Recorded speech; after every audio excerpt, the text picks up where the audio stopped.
తూర్పుగోదావరి జిల్లా సీతానగరం మండలం బొబ్బిలంక గ్రామంలో దారుణం చోటు చేసుకుంది. ప్రేమించి పెళ్లి చేసుకున్న భార్య లతను అడ్డొచ్చిన అత్త లక్ష్మిని అతి కిరాతకంగా కత్తితోటి నరికి చంపాడు భర్త పండు. కుటుంబ కలహాలతోటి భార్యాభర్తలు విడిపోయి దూరంగా ఉంటున్నారు.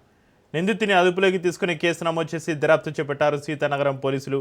నిందితుడిపైన గతంలో నేర చరిత్ర ఉందని పోలీసులు వెల్లడించారు.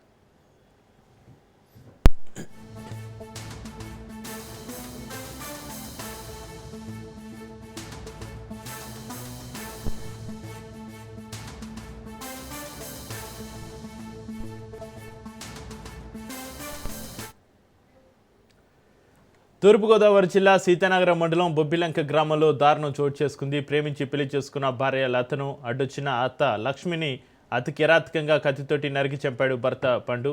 కుటుంబ కలహాలతోటి భార్యాభర్తలు విడిపోయి దూరంగా ఉంటున్నారు. నిందితుని అదుపులోకి తీసుకుని కేసు నమోదు చేసి దర్యాప్తు చేపట్టారు సీతానగరం పోలీసులు.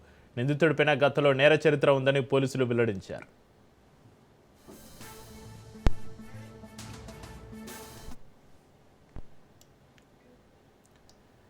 తూర్పుగోదావరి జిల్లా సీతానగరం మండలం బొబ్బిలంక గ్రామంలో దారుణానికి సంబంధించి మరింత సమాచారాన్ని మా ప్రతినిధి ప్రతాప్ ఫోన్లైన్లో అందిస్తారు. ప్రతాప్.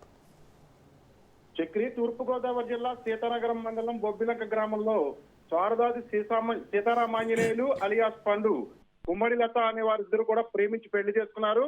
సజావుగా సాగుతున్న వీరి సంసారంలో కుటుంబ కలహాలు మొదలయ్యాయి.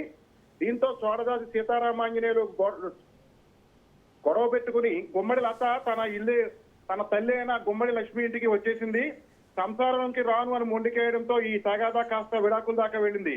అయితే ఈ నేపథ్యంలో గత కొంతకాలంగా దూరంగా ఉంటున్న శారదాది సీతారామాంజనేయులు మరి మహిళలతో సహజీవనం సాగించడంతో వీరి మధ్య విభేదాలు చిలికి గాలివాన్లా మారాయి. దీంతో వీరు ఒకరికొకరు కొట్టుకోవడం వరకు వచ్చింది. అయితే ఈ నేపథ్యంలో ఆమెను ఏ రకమైన అడ్డు తొలగించుకోవాలనే దురుద్దేశంతో శారదాది సీతారామాంజనేయులు గత రాత్రి తన భార్యను లతని అడ్డొచ్చిన అత్త లక్ష్మిని కూడా అతి దారుణంగా కత్తితో నరికి చంపేసిన సంఘటన అయితే ఇక్కడ చోటు చేసుకుంది. దీంతో చుట్టుపక్కల స్థానికులంతా ఇచ్చిన సమాచారం ప్రకారం పోలీసులు ఇతన్ని అదుపులోకి తీసుకుని దీనిపై విచారణ జరుపుతున్నారు. చక్రి. ప్రతాప్.